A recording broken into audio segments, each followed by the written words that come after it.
Assalamualaikum warahmatullahi wabarakatuh. Semangat pagi. Apa kabar?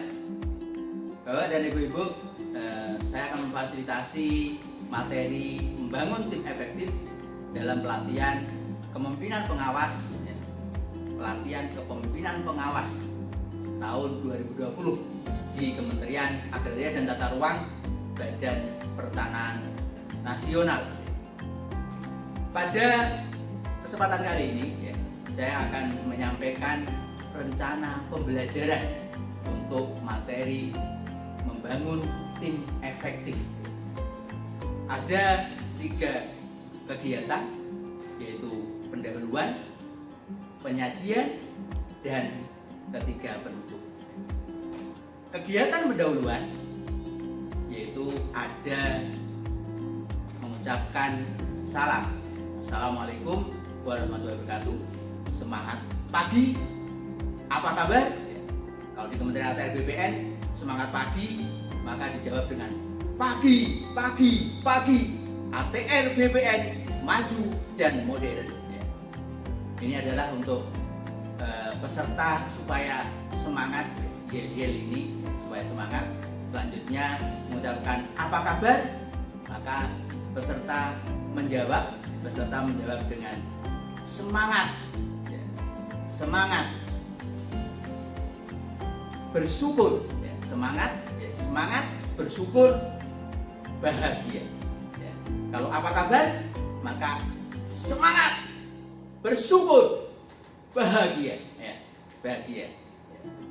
Berikutnya saya akan memperkenalkan diri kepada peserta, karena ada pepatah, tidak kenal maka tidak sayang, tidak sayang maka tidak cinta, tidak cinta maka tidak produktif. Bapak dan Ibu bisa membayangkan bagaimana di kelas ini saja tidak mengenal teman-teman yang lain, rekan-rekan yang lain. Maka apabila bertemu, hei si Bota, hei si Gondrong, maka tidak akan efektif, tidak akan produktif dalam melakukan proses belajar mengajar. Begitu juga di lingkungan kerja Bapak dan Ibu. Apabila Bapak dan Ibu lebih mengenal rekan kerja, lebih mengenal stafnya sebagai pejabat pengawas, maka itu akan lebih efektif, akan lebih produktif dalam melaksanakan tugas pokok dan fungsi Bapak dan Ibu-ibu. Berikutnya, membangkitkan semangat peserta untuk selalu positive thinking. Mengapa ini dilakukan? Karena memang ada apabila manusia mendapatkan rangsangan yang positif, mendapatkan rangsangan positif, yang semangat, bersyukur, bahagia, sehat, maka ini akan berpengaruh terhadap diri kita, akan mempengaruhi sinap-sinap otak, sehingga kita bisa melakukan aktivitas itu dengan lebih baik, dengan lebih produktif. Kita akan lebih semangat, sehingga aktivitas kegiatan yang kita lakukan itu akan mendapatkan output yang lebih baik. Berikutnya saya akan menyampaikan apa manfaat materi manfaat materi membangun tim efektif ini bagi peserta, sehingga peserta akan mengetahui apa sih manfaat bagi saya, apa manfaat bagiku, sehingga dia akan lebih semangat dalam mengikuti materi membangun tim efektif. Ada pendapat Patrick Lencioni, not finance, not strategy, not technology. It is teamwork that remain the ultimate competitive and advantage. But because it is so powerful, so rare. Tidak ada uang, tidak ada strategi, tidak ada teknologi, itu tidak manfaat apa-apa. Apabila teamwork, tim kerja ini memberikan dampak yang positif, dapat dilakukan dengan powerful, dan itu sangat jarang terjadi, maka sangat langka. Maka ini harus dalam suatu tim, dalam lingkungan kerja kita sebagai pengawas, bapak-bapak dan ibu sebagai pejabat pengawas harus membangun tim yang efektif sehingga dapat sehingga bapak-bapak dapat melakukan, bapak-bapak dan ibu dapat melakukan tugas pokok dan fungsinya dengan baik. Berikutnya saya akan membangun komitmen belajar dengan peserta, menyepakati komitmen belajar dengan peserta dan melakukan pretest. Melakukan pretest ini bisa dilakukan dengan melempar bola dalam suatu lingkungan, dalam suatu lingkaran besar, atau bisa dengan link and match. Jadi menjodohkan peserta, ada pertanyaan dengan menggunakan metaplan misalnya, itu juga bisa. Banyak sekali media-media yang bisa kita lakukan, kita gunakan. Berikutnya mengapresiasi peserta karena telah menyelesaikan materi agenda pertama. Materi agenda pertama, diagnosa organisasi dan berpikir kreatif dalam pelayanan.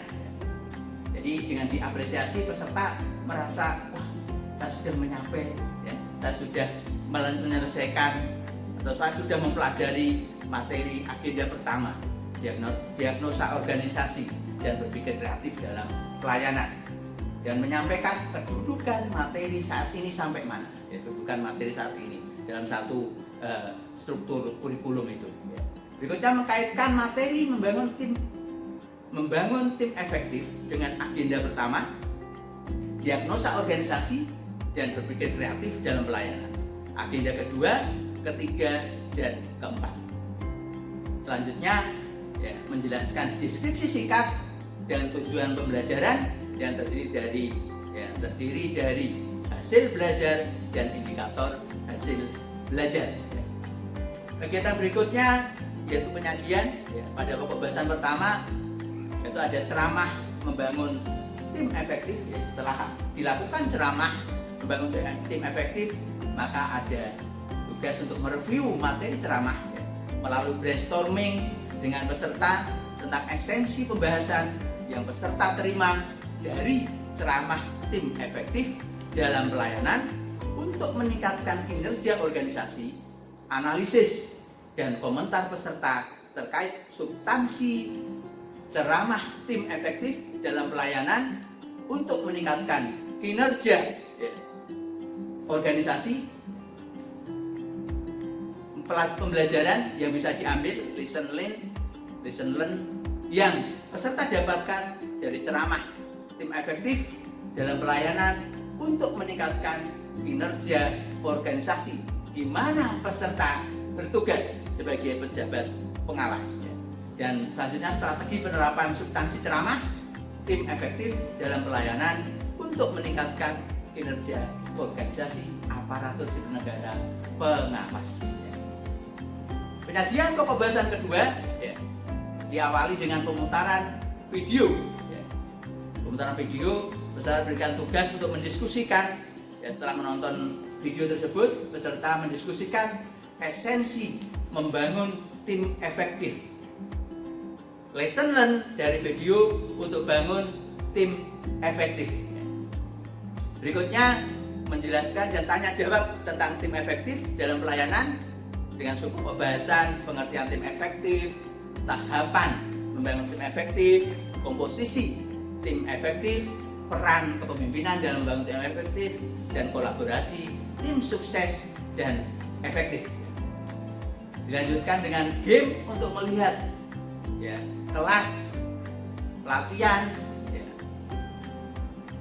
PKP sebagai kelas PKP sebagai tim efektif. Sebagai tim efektif, bagaimana formingnya? Apakah kelas ini masih dalam kondisi forming, storming, norming, performing, atau journey? Jadi permainan game-game itu untuk melihat kelas PKP sebagai tim, apakah sebagai tim efektif atau masih dalam proses forming, storming, norming, performing, atau journey.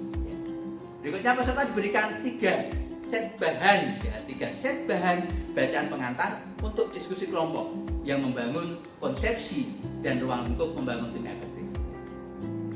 Setelah membaca paket reading dan rangkum esensi substantif dari bacaan tersebut, selanjutnya peserta mendiskusikan lesson learn pembelajaran kepemimpinan dari bacaan tersebut.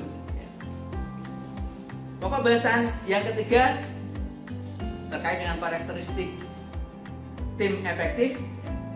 Ini menggunakan metode ceramah interaktif, role play dan diskusi kelompok dengan sub pokok bahasan tujuan tim yang jelas dan menggugah, struktur tim yang berorientasi hasil, tim yang kompeten, komitmen bersama dalam tim, iklim kerjasama yang kondusif, standar ukuran keberhasilan tim, dukungan dan penghargaan eksternal, kepemimpinan yang berprinsip.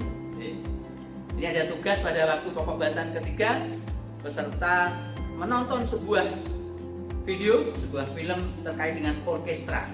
Ya, itu ada beberapa pertanyaan, ya, untuk menggali nilai-nilai apa yang ada pada orkestra tersebut. Pertanyaannya adalah apakah ini orkestra dapat dikatakan sebuah tim yang efektif? Apa alasannya? Yang kedua, adakah tujuan bersama dari orkestra ini? Jika ada, apa tujuannya?